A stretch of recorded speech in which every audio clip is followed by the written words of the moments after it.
حمید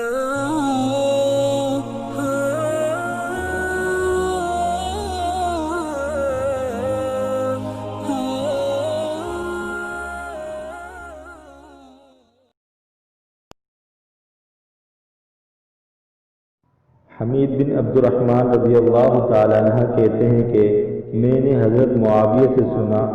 وہ خطبے میں فرما رہے تھے کہ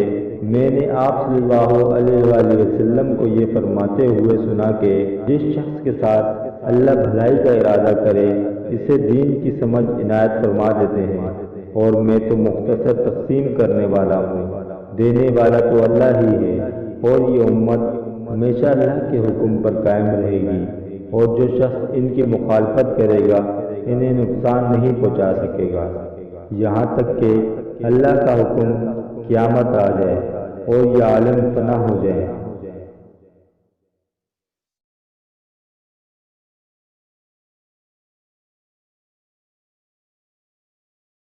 دعائیں اللہ پاک ہم سب کو بھی اسلام کے مطابق چلنے اور اس پر عمل کرنے کی توفیق عطا فرمائے۔